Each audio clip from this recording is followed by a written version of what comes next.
Tommy actually got to see what this new drug Dahlia is hitting for. Jenard brings himself back over to the good side, and Walter Flynn lets what needs to be known.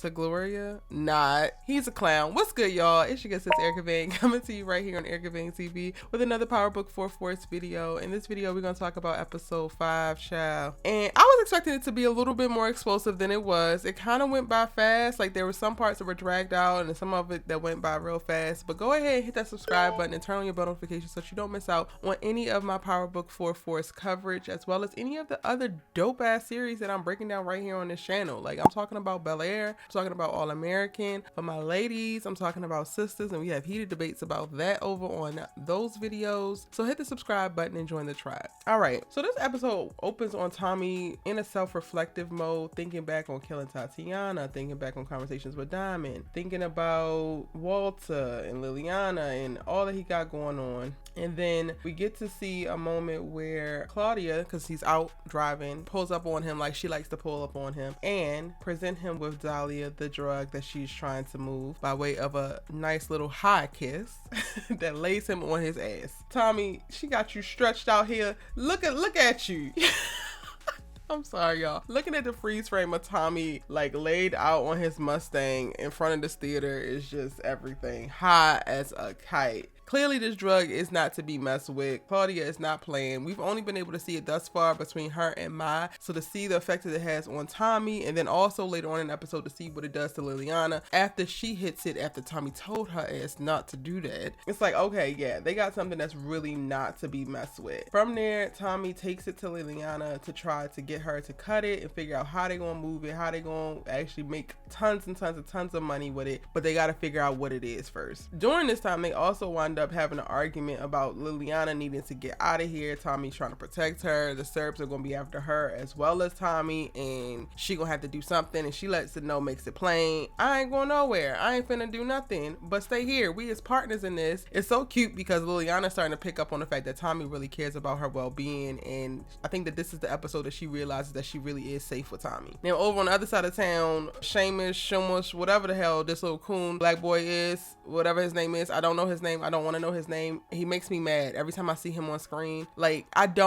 need them to get to his backstory as soon as possible because I have no sympathy for him and I want him to catch a stray bullet. Like, I really do. He pulls Diamond up. Diamond is just trying to get his workout on. Diamond is jogging by the lake, looking how he looking because Diamond just be looking how he looking. My God. Anywho, and he minded his business, getting his workout on, and he wants to pull him into his car and start to ask him questions. Come to find out, 15 years ago, part of the reason why Diamond went to jail was behind some drug that hit the streets. It was a bad cook. A bunch of people died behind it. And apparently somebody that this little cop man knows or cares about was one of the people. Sorry to that person. Rest in peace to that person. But you're still trash. And guess what? Diamond is right. He paid his debt to society. He went to jail for it. He repented and all that. So why is you on his neck? But, you know, since I'm here, since I'm in the back of this cop car, which I didn't know that you could get out of the cop car on your own. I thought they have to let you out. I thought that those doors locked and you can't get out from the inside. But anyway, while we in here, let's go ahead and talk about how you in bed with Vic and I know about it. Yeah, okay. Yeah, I got information on you too. So before you roll up on me again, snatch me up off of this lake while I'm trying to work out, or walk into my barbershop and act like you big, you know what, Willie? Think about what I know and think about what I'm capable of doing.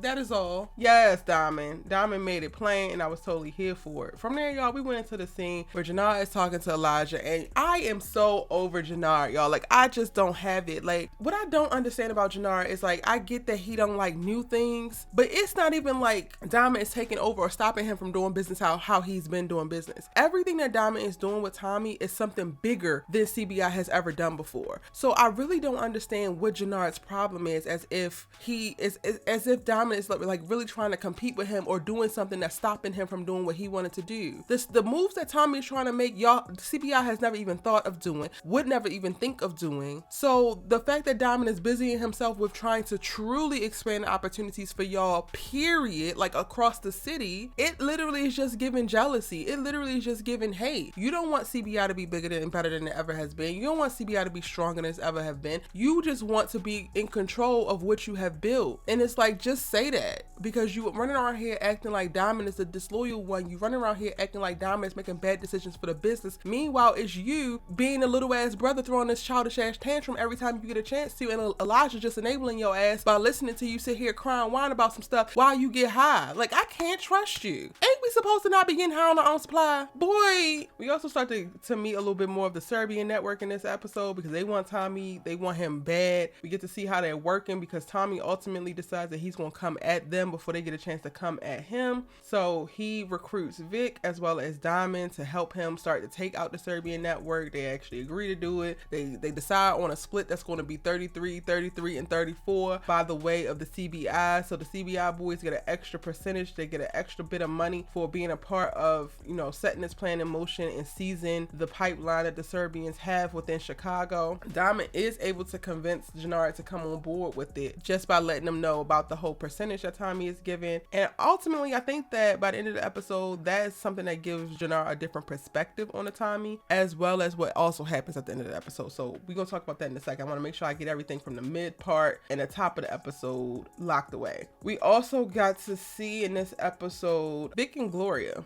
Vic pops up on Gloria, brings her to this big plot of land that he done bought because he plans to build their dream house there, and they get it in. And I'm like, all right, Gloria, now sis. Well, I mean, technically Tommy told her that he got to pump the brakes, so she ain't getting it there. So I guess, okay, you can go ahead back because she ain't sleeping with Tommy at the moment right now. Girl, you all confused and confuddled. This boy...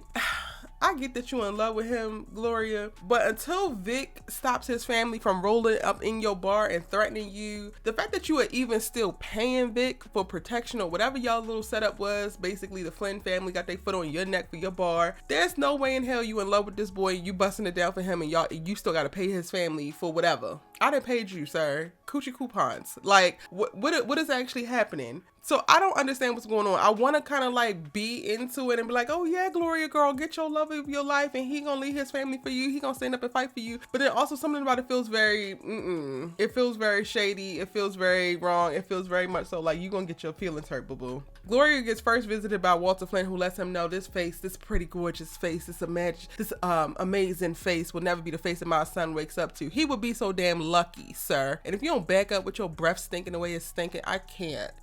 It's the racism for me, Walter Flynn. Like, bro, I can't. I absolutely loved. I don't rock with Vic, but when he said, cause yo, Walter Flynn was like, "You gonna wake up, you gonna marry and be waking up to a nice Irish girl," and Vic was like, "How did that work out for you?"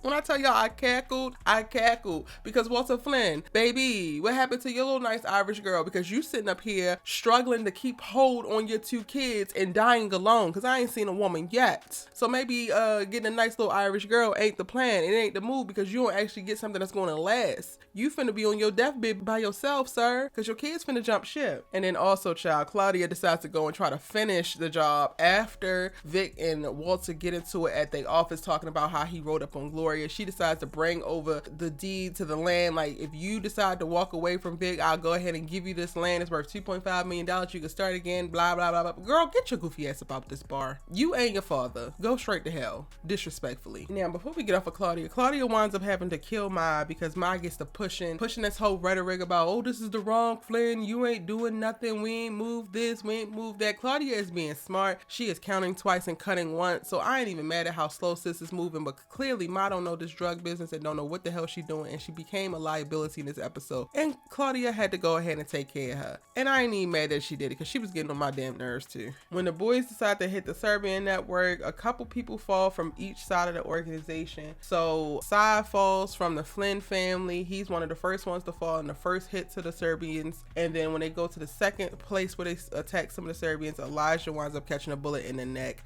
I mean, they knew the risk, right? They knew the risk. What I'm not really clear on is how Jenard feels about it. Like, Elijah's death is definitely going to be something that's going to be hard for Jenard to take, but it's not really clear if he actually blames Tommy or not. We get to see Tommy finds out about Liliana at the end of this little shootout with the Serbians, and he's like, Vic, Diamond, I need y'all to come help me go find it. And they're like, nah, we ain't signed up for that job. We signed up for this job. We did what we supposed to do. We ain't gonna be able to do it. But Jenard overhears, and you know he got a little sweet spot for Liliana. So part of me feels like at the end of the episode, when we see him do this drive-by on Tommy's place. We kind of feel like, or I kind of feel like he did it to help Tommy save Liliana. But then also it's still not clear if he's going to be resentful and blaming Tommy for the fact that Elijah caught this bullet and now Elijah's gone. And it's not like he don't already have built up animosity towards Tommy. This episode is the first time he's actually getting to an okay place and it's like, all right, you ain't tell me that you know, hit us with an extra point and put us in position of power. I respect that. I think that also hearing Tommy talk about how he got to go save Liliana, he's starting to realize, Jenard is starting to realize there's something more to Tommy. It's more than just about the money. He could be a really, really solid dude. But again, we don't get to see enough, so we don't know. The scene at the end where we see Jenard sitting in the car and then he's looking into the barbershop at Diamond and he has this automatic weapon in his hand and then he drives off. That's the scene preceding him doing a drive-by on Tommy and the Serbians. But the Serbians got Tommy and Liliana outside of their house. They about to take out everybody. And honestly, whether he was coming for Tommy or not, thank God he did it, because all of them would have been dead. This group of Serbians live on to see another day, so they're gonna be coming back next episode or the rest of the season to try to take Tommy out. I hope Tommy lays into Liliana's ass, because he told you not to take this drug. He told you to lay low. Everything that he told you not to do, you went ahead and did anyway, which is why we almost ended up dead. If you want to be his partner, be his family in this business, you gonna have to not be dumb. We didn't come too far for us to die right here outside this little random old firehouse. Girl, what is you thinking? Over on the Flynn side of family, we get a scene where, you know, Vic is disposing of the weapons that he used in the Serbian hit. I think we're also about to see him launch into this place of like, he's really about to choose Gloria and disassociate from the family. Now that he has this alliance cemented with Tommy, the 33% from, you know, trying to get the Serbian network and going into this new space, he's really just trying to make peace with that. We get to see Claudia, who is hitting this drug extra hard now that she got my line dead in her damn living room. She got to call Tommy and help get rid of this body. Girl, you got things to do. You ain't got time for this blood to keep seeping into the seams and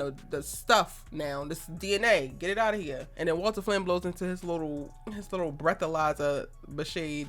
And that's basically to visually tell us, y'all, that he ain't getting better, he getting worse. And you know what? Sometimes it's your time, bruh. And then over in Gloria's land, she's looking at the paperwork for the potential land, maybe considering it. I don't necessarily think I want Gloria to be with Vic, but I also don't want her to take this land because she cannot be bought. The episode ends on Jenard, you know, lighting fire to the car that he used in the drive-by and looking real angry. So again, we have no idea where he's going to go next, what's on his mind, what he's thinking, but by golly, Miss Molly, I can't wait to see it, because I am finally intrigued by Jenard after the end of this episode. He's been stressing me this entire series. All right, y'all, that is my thoughts around Power Book 4 Force episode 5. Let me know what y'all thought about the episode in the comment section down below. Be sure to hit that subscribe button if you're new and you haven't done so already. And in your comments, I will be replying, so make sure that you post one after you watch this video, and I will see you in the next one.